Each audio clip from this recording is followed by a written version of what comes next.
আল্লাহ রসুল সাল্লাল্লাহু আলাইহি সাল্লাম বলেন, মাম বানা লিল্লাহি মসজিদান বানাল্লাহু লাহু বাইতান ফিল জান্নাহ। যে দুনিয়ার ভিতরে মসজিদ বানাবে, সুবহানাল্লাহ বলবেন না? যে দুনিয়ার ভিতরে মসজিদ বানাবে, এটা কিন্তু আমি মুশতাক ফৈজি বলতেছি, কথা কিন্তু নবীজি, না আমার কথা না। নবীজি বলছেন যে দুনিয়ার ভিতরে মসজিদ বানাবে, মাম বানা লিল্লাহি মসজিদান বানাল্লাহু লাহু বাইতান ফিল জান্নাহ। আল্লাহ তাবারক ওয়া তাআলা এই মসজিদ যারা বানাবে তাদের জন্য আল্লাহ তাবারক ওয়া তাআলা জান্নাতের ভিতরে ঘর বানিয়ে দেবে। এটা নবীর হাদিস। এখন প্রশ্ন হলো, যে মসজিদ বানাবে আল্লাহ জান্নাতে তার জন্য ঘর বানাবেন, এখন এটার ব্যাখ্যায় চলে আসে, এখন কি জনে একটা করে মসজিদ বানানো লাগবে, নাকি সবাই মিলে মসজিদ বানাইলেও জান্নাতে সবার জন্য ঘর বানানো হবে? এটা হইল প্রশ্ন। যেহেতু মসজিদ বানাইলে ঘর বানাবে, তা আমরা আস্তে একটা মসজিদ বানাইলে না আস্তে একটা ঘর আমরা লেগে বানাইতো, এটা তো হিসাবে তো এমন আইয়ে। এখন আমি যে ফুরা ফাললাম না, আমি যে মাত্র 1000 ইট দিলাম, আমি যে মাত্র 1 গাড়ি বালু দিলাম, আমি যে কিচ্ছু পারলাম না, রিক্সাওয়ালা যেই দিন নেউ কাটছে সেদিন যে আমি একটু মাটি কেটে দিলাম, তা আমার সারবনি জানি, আমার জানি জান্নাতে ঘরই বনি। এটা তো চিন্তার বিষয়, চিন্তার কোনো দরকার নাই। সব চিন্তা দূর করে বিষয় হইল, আপনি মসজিদে যদি 1 লক্ষ টাকা দেন, 1000 ইট দেন, 1 বস্তা সিমেন্ট দেন, আপনি কিচ্ছু পারছেন না, আপনি একটু মাটি কেটে দিচ্ছেন, এইটাও আপনি পারছেন না, মসজিদের সামনে বালু রাখছে, মসজিদের কাজ করব, ফলাফাই নাই সেটা বালুর ভিতরে লাফাইয়া নষ্ট করতে আছে।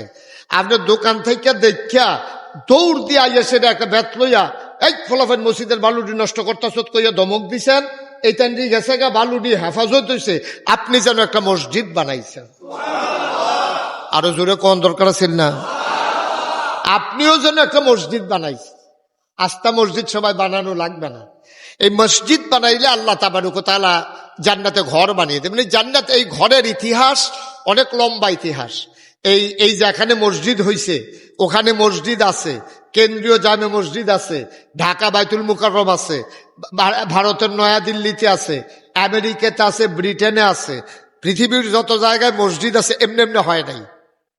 আল্লাহ তাবারক ওয়া তাআলা ইব্রাহিম আলাইহিস সালামকে হুকুম করলেন স্বপ্নে যে তুমি কাবা ঘর বানাও।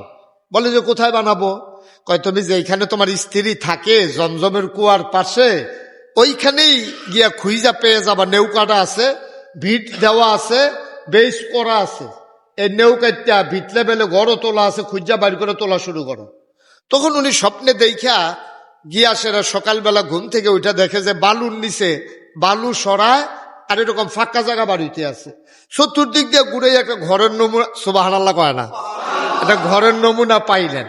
পুত্র ইসমাইল হইল যুগালি, আব্বা ইব্রাহিম আলাইহিস সালাম হইল রাজমিস্ত্রি, সুবহানাল্লাহ কইতেন না?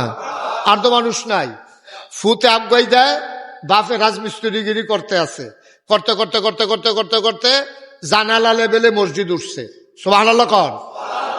জানালা লেভেলে যখন মসজিদ উঠছে, এখন যদি এর উপরে ইটের গাঁথনি দেওয়ান লাগে, তাহলে মাসাফা তার দরকার আছে নাকি নাই? এখন মাসাফাতে গেলে বাঁশ লাগবো, কাঠ লাগবো, রশি লাগবো। এখন এত টান তারা পাইব গো সৌদি আরব, এই বাঁশ বেত কাঠ দড়ি এটি পাইব গো। এখন আল্লাহরে ডাক দিয়ে ইব্রাহিম আলাইহিস সালাম, আল্লাহ এই তুমি যদ্দুর হুকুম করছো, আমার জেদ কোন হাতে বের পাই লাখ পাই, আমি চেষ্টা করছি, এখন তো আর উফরে দিতাম ফাটি রেখি তা করার, এটা লাইন কইরা রাখছি আমি, ওই পাথরটার উপরে গিয়ে উঠো। ইব্রাহিম আলাইহিস সালাম দেখে সুন্দর একটা পাথর, এটার উপরে গিয়ে উঠছে। আল্লাহ তুমি কইছো উঠতাম, উঠলাম, এখন কি করব? এখন তুমি পাথরকে হুকুম করো, এটা কি ডাইনে যাওয়ান লাগবো নাকি বামে যাওয়া লাগবে? এটা কি নিচেই থাকবো না উপরে উঠা লাগবো?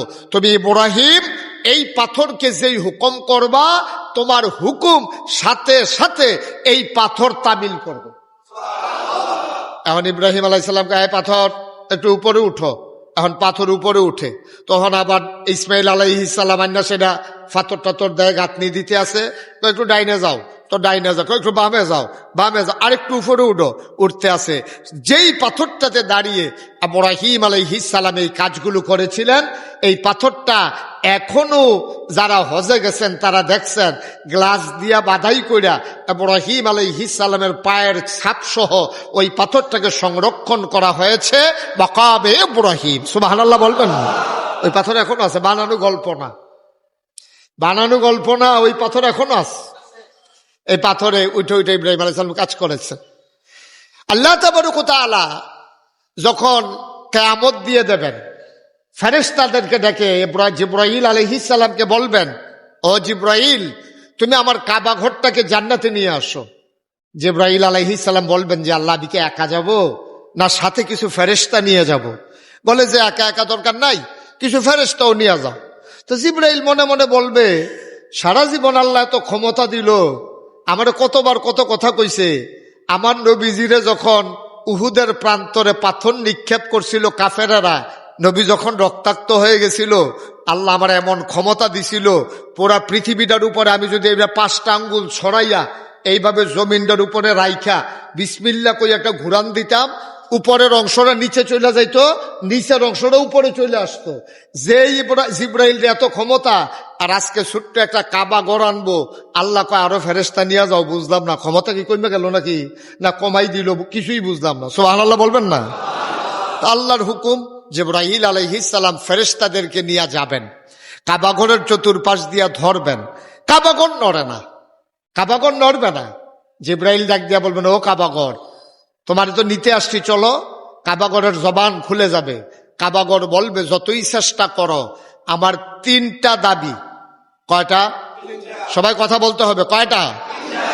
আমার 3টা দাবি আছে, এই 3টা দাবি যতক্ষণ পূরণ না করবা, সব ফেরেশতা মিয়া টানলেও আমাকে নিতে পারবা না। 3টা দাবি আগে পূরণ করো, আমি এমনি এমনি চলে যাবো। সুবহানাল্লাহ বলবেন না? জিবরাইল আলাইহিস সালাম জিজ্ঞেস করবেন, দাবি 3টা কি? 1 নম্বরে, আমারে যে তুমি নিতে আসছো, তুমি জানো কিছু? কি জানবো?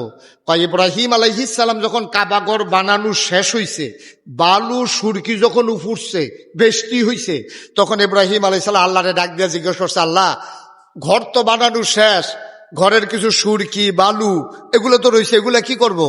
এগুলো একটা কাজ করো, তুমি কাবাগরের ছাদে উঠো।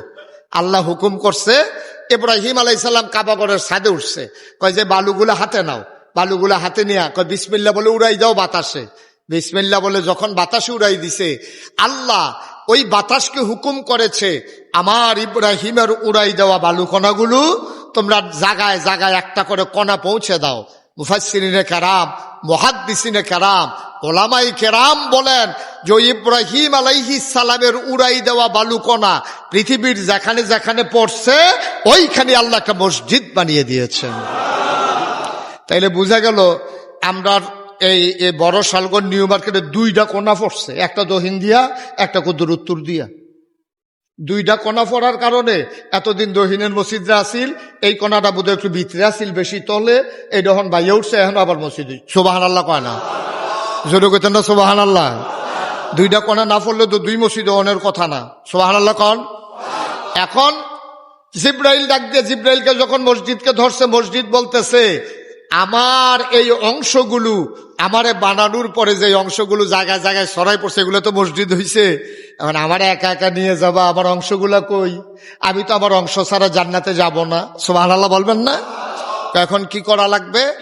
পৃথিবীর যত জায়গায় যত মসজিদ আছে সব আইন আমি কাবাগরের সাথে লাগাই দিতে হবে। সুবহানাল্লাহ। জিবরাইল আলাইহিস সালাম তিনি তখন বুঝে ফেলেছেন, এই জন্য আল্লাহ আমাকে একা পাঠান নাই, জায়গায় জায়গায় অনেক ফেরেশতা পাঠিয়ে দিয়েছেন আমার সাথে, যেন সবাই মিলে জায়গায় জায়গায় যে মসজিদগুলো আছে ওই মসজিদগুলা যেন নিয়ে আসা যায়।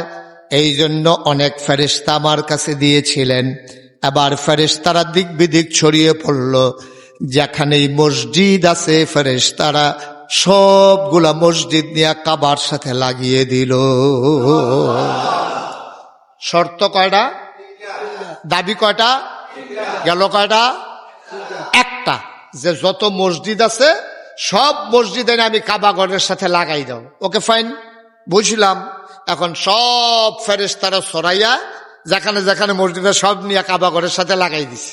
তো চলো, কারে না, শর্ত হইল 3টা, গেল মাত্র একটা, আরো 2টা রইছে না, এগুলা পূরণ না করলে তো যাবো না।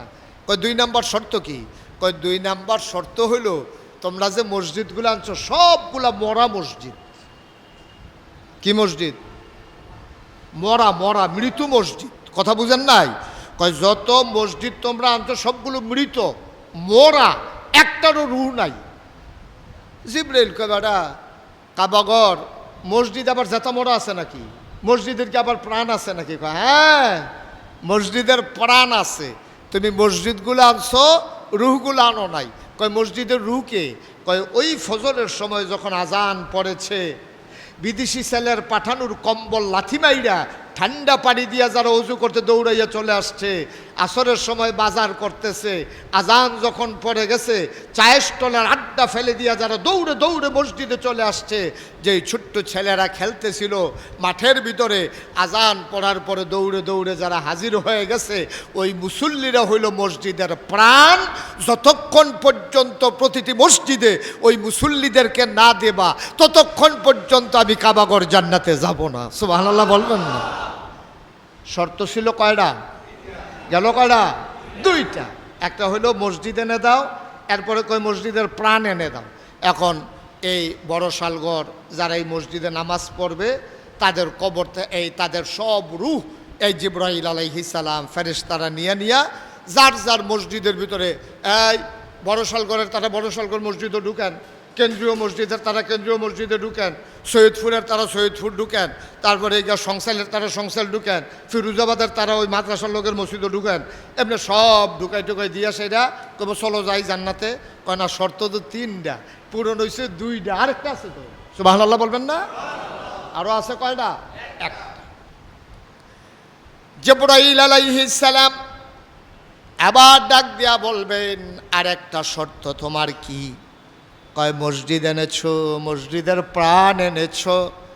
যেই দিন নাগাইশের পীর সাহেব হুজুর এই মসজিদের ভিতরে দোয়া উপলক্ষে আসছিল, তাজুল ইসলাম হুজুর আসছিল, ইমাম বুখারী রহমাতুল্লাহ আলাই মাদ্রাসার মুহতামিম হুজুর আসছিল, সংসাল মসজিদের খতিব সাহেব হুজুর আসছিল, সবাই যখন ওলামায়ে কেরাম মুরব্বিয়ানে নিজাম কলিজার টুকরা যুবকেরা সবাই যখন হাজির হলো, সেই মসজিদের মুসল্লি না, উনি যাইতেছিল রাস্তা দিয়া, হুজুরের আওয়াজ শুই না দৌড়াইয়া মসজিদে আইসা ঢুকছে।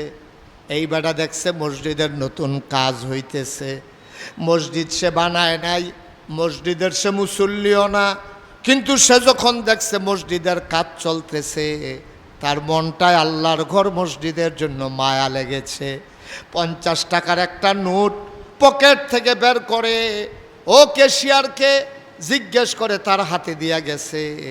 ওই মানুষটা আল্লাহর নবীর কথা অনুযায়ী যেহেতু মসজিদ বানাইছে, আর আল্লাহর নবী যেহেতু বলেছেন মান বানা লিল্লাহি মসজিদান বানাল্লাহু লাহু বাইতান ফিল জান্নাহ, যে দুনিয়ায় মসজিদ বানাবে আল্লাহ জান্নাতে ঘর বানাবে।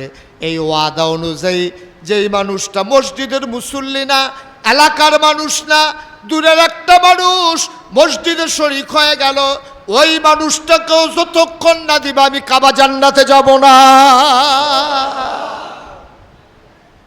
আল্লাহ তাবারক ওয়া তাআলার হুকুমে সব যখন পূরণ হয়ে গেল, এবার কাবাঘর আর শক্ত করে টানা লাগে না, জান্নাতের দিকে পৌঁছে যাবে। ও মুসলমান, এমনে এমনে মসজিদ বানাইলে দুনিয়ায় লাভ ছাড়া কোনো লস নাই। মসজিদের যখন তুমি মুসল্লি হয়ে গেলা, যেই দিন তোমার ইন্তেকাল হয়ে যায় দুনিয়ার কেউ দেখে না, কিন্তু আমার আল্লাহ তাবারক ওয়া তাআলা জানেন, ফেরেশতারা দেখেন। মসজিদের দেয়ালগুলো কাঁদতে শুরু করে, ফেরেশতারা জিজ্ঞেস করে কাঁদো কেন? কই যেই মানুষটা আজান পড়লে দৌড়ে দৌড়ে আসতো, আজকে তো জোহরেও আসলো না, আজকে আসরের সময় মানুষটা আসে নাই, মানুষটা কই গেল জানলাম না, সে তো কোনোদিন নামাজ কাজা করে নাই, মসজিদ ছাড়ে নাই, গেল কই? ফেরেশতারা বলে দেয় মানুষটা দুনিয়া থেকে বিদায় হয়ে গেছে। ওই মুসল্লির মায়ায় মসজিদের দেয়ালগুলো ইটগুলো পর্যন্ত মানুষটার জন্য, নামাজি মানুষটার জন্য কাঁদতে থাকে। বিশাল গুরুত্ব, বিশাল মর্যাদা।